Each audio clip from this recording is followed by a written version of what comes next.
Hey there guys, I'm doing another comparison video, and today is going to be on Gundam. Obviously, we'll be doing the Gundam version 1, version 1.5, version 2, and Japanese version 2.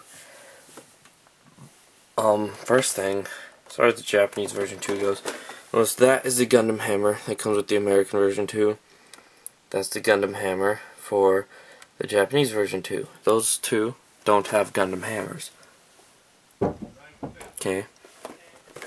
And here's the box for the Japanese one. See beam Javelin. You can see the Gundam hammer back there. The basic one. And of course the beam rifle. 2 beam sabers. Okay. So we'll go ahead with the version 2s. I'm going to be doing these two together. The American one, as far as extra accessories go that aren't actual weapons, version 2 comes with the core fighter, or core booster, I don't remember which one. I'm doing this video for you guys anyway. But as you can see, it's pretty large. See, there's the top piece. Let my camera focus in a bit. Let's compare the top piece to the version 1.5's core fighter. I think that one is, and I think the big one's the core booster. Yeah, the big one's a core booster and that one's core fighter. Alright. And of course, there's a large piece. Let's go ahead and put the top back on. Well, as you can see, it's got the same hookups. They just don't really fit because that one's way bigger. I'm going to put that back on. As you can see, it's roughly the height of the Gundam, a little bit taller. Okay, it's version 2's extra accessories. Version 1.5's extra accessories. I've already seen this, but it's a core fighter. I'm Slacker, I'm gonna die. And the amazing G-Bull figure. This has several different modes, guys. Actually, if you hold on a sec, I have the instructions.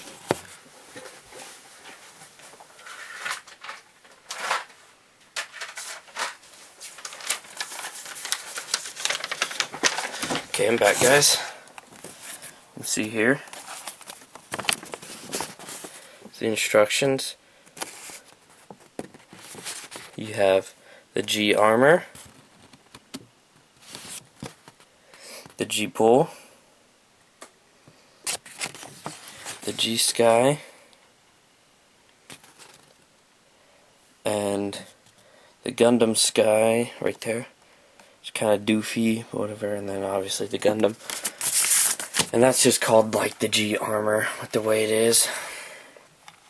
But you can see it's pretty cool. Its tank treads come off. It's got a stand for... This one doesn't have it. It comes with a little stand that whenever you have the wheels off and you have it in a different mode, there's a stand that goes up there so you can just, it can stay. Beam guns come off rather stubbornly, but they do. Oh god, oh god. And those are cool because you can also use them for customs. I wouldn't recommend super gluing because you won't ever get them off, and that's not cool. But, and version 1's extra accessories, you don't get any. Okay, let's set these aside, guys. I'm going to put the American Gundam version 2 back, just because the Japanese one has the same things. Okay, let's start off version 1. That's exactly what I was going to talk about, and he started doing it already. They have a habit of the shield weighing too much. and just dropping, and that happens with like the GM version ones a lot. I mean, you see, it's got 360-degree rotation, but the older figures, the arms have a habit of falling off. The legs don't go very far back, as you can see there. That's about as far as you're going to get them to go, and I can feel it starting to pop off now. Version 1s, they're good to have, but if you could get a hold of a 1.5, or better yet, version 2 or Japanese version 2, it's way better. Hip posability is pretty good for what you'd normally get for a figure. You see his hands kind of let go of stuff a lot. Actually, his torso can go all the way around. But I'm having enough problems with him right now as it is. So you can tell, see his shield's wanting to fall off and everything else. Problems with version 1s. You can get him posed nicely, it'll just take a little while, guys.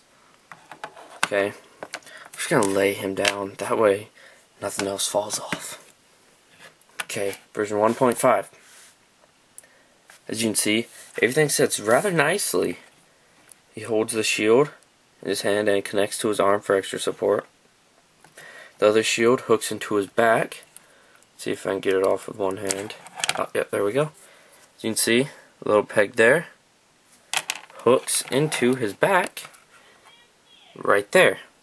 And you see the bazooka comes off and it hooks in right there. Of course, you got a beam rifle. Same posability. His arm, his legs. So it's got like the same posability. He actually comes part at the torso. See, so he can hook in there. He's an amputee. Oh God! Version 2. Not very. There's not a whole lot more posability than the version 1.5, except his torso doesn't come off. Well, I'm sure you could pop it off, but it like doesn't have the same pegs or anything. His cockpit opens. You can see little Amuro in there, probably complaining about all his problems. It's got a different Gundam hammer. The shield and the bazooka hook in the same exact way, except the bazooka doesn't hook directly to his back. See this little piece here? That little piece hooks to the bazooka and then hooks to his back, which is cool. He's got the same posability, by the way, guys. Just really put him together so that looks bad in the background. Looks like I don't take care of my crap. But he is probably the best one, I would say, in my personal opinion. But that's up to you guys. I'm doing this for you guys to decide which one you like better. But he's got the same posability as version 1.5, which, you know, as far as their legs go, you think they would have improved that a little bit. I mean, well, the version 2 they did, apparently. So you can see his leg, he can kick himself in his back, explode his own thruster pack, I guess for an extra boost. Probably kill him, but what does he know? He's Amuro. The arm posability is the same. It can go forward a little bit, like not much. So you see there? That's all further and go forward and backward. His backpack comes off, but it's a pain. A big pain.